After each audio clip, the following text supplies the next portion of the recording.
Well, coming off of the Duke game and knowing that Louisville is very, very tough at home here, and we're very shorthanded right now, we decided to start the game in a zone, which we never do. Didn't work so good. We fell behind 30-10.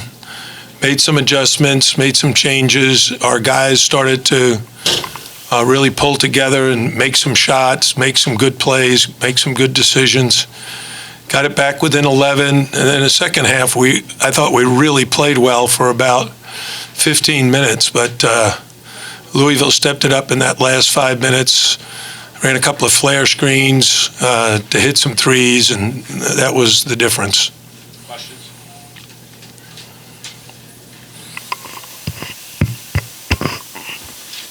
Any questions? All right, thanks. Coach, one right here. Sorry to keep you. Just got one. Chris seemed like he wasn't getting the looks that he wanted in the second half. What were they doing to contain him, or was he just having a night where shots weren't falling? I thought he played pretty darn good myself. In the second half specifically, well, 7 from the field. That's what I was asking. The game is two halves. He had 13 at halftime. We needed other guys to step up. Cam stepped up, different matchups in the second half, and he ended up having the hot hand. And when you got a guy with a hot hand, you go to him. It's not a reflection of Chris playing bad or missing shots. It's that, DJ Vasiljevic, who's also a very fine scorer, he did not score, in the first half until there was like a minute to go. And then he hit a couple of free throws and made a three, and all of a sudden he's got 5. We're trying to really take advantage of our 3 guards who are our 3 leading scorers. So, it's not just Chris. It's Chris, Cam, DJ who provide that. Yeah, I don't have a box score in front of me, but I think your team shot less than 30% for the game. How much of that do you attribute to just missing open shots or Louisville's defense? Well, I think there's 2 things. The first is when we got ourselves in a rush and didn't make any passes, came down the floor and shot quickly, we didn't make any of those. And so I'm guessing it might have taken 12 to 15 shots like that. When we didn't, I think we shot a good percentage, but when you go like 0 for 15 or 1 for 15 on shots that you don't make any passes, and then it's a problem. For Cameron, what was different from the first time you guys saw Louisville this year, and were you able to take anything out of that and implement it in tonight's game plan?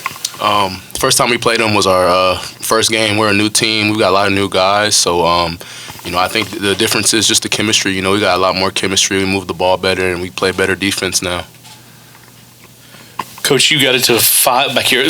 You got it to 5 twice. The second time, Perry made that move to the lane, and then he had another shot at McMahon. Perry got into the lane, though, and created towards the end that really kind of hurt you. Can you just kind of talk about what he does out there offensively for them?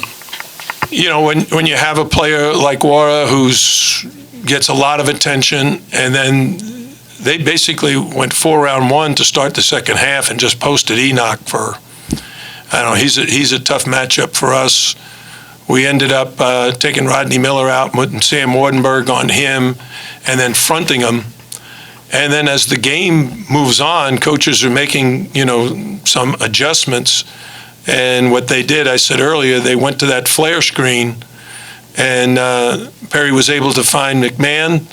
And the next is either before that or the right after that, he got the drive to the basket and made it with his left hand. So, he made some very good plays down the stretch. Jim, this was obviously a very different game from your Saturday game. Is Duke that much better than everybody else in this league? Well, the answer to that is really they were much better than us on Saturday. That doesn't have to do with how Louisville or Florida State or Virginia will play them. Everybody has their own style, and kids don't play the same way every night, and we have a very hard time defensively against everybody.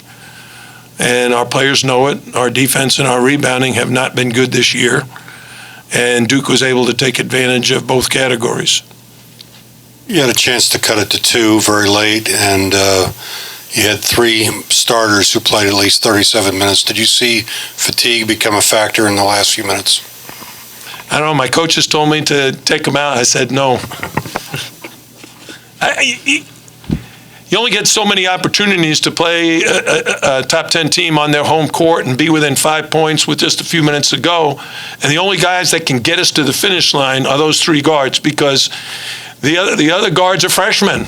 I'm not going to ask them to do that. And the front court guys are not scorers. They don't score a lot of points. So I take those guys out, which I did in the first half, to rest them for just a few minutes, and the lead ballooned from 6 to 16.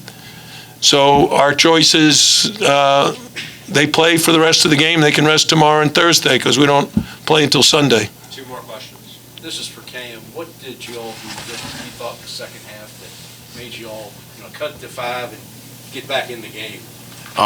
I think we, guys started hitting some more shots. We started to move the ball side to side a little more. We got more penetration to the defense. Our flow and our rhythm, our offense finally started to come together. So I think that helped us a lot in that second half. Last question from Joe. Coach, you mentioned a little bit, but can you just the lay of the land? You've seen Duke and Louisville back-to-back now of the ACC. Boston College beats Virginia. Just kind of where everyone is in this league right now. Well, if you ask me, we've got the toughest, especially January schedule in the conference. Played Louisville twice. We've got Duke again at Cameron. We've got Florida State. We've got a really, really tough schedule. So, and we're banged up quite a bit. Haven't seen everybody. So the question about how Duke compares to everybody else, I don't know. I watch games on TV. But the league is different this year than it has been in quite some time, since I've been in the conference. We had 13 all-conference players move on, graduate, go to the pros. And so there are a lot of new faces. I think one of the advantages that Louisville has is they got an older veteran team. I mean, just look at their ages, 22, 22, 23, 23, 23. I got guys on my team still 17 years old. And we have a 4th-year player in Sam Wardenberg who's 20. So he's 3 years younger than the guy he was going against. And anybody that follows college basketball knows experience means a lot. Age means a lot. It's normally those guys that carry the load. And that's what you see in Louisville. It doesn't mean they're going to, beat every team, but they're going to be right there. Thanks, everyone. Thank you.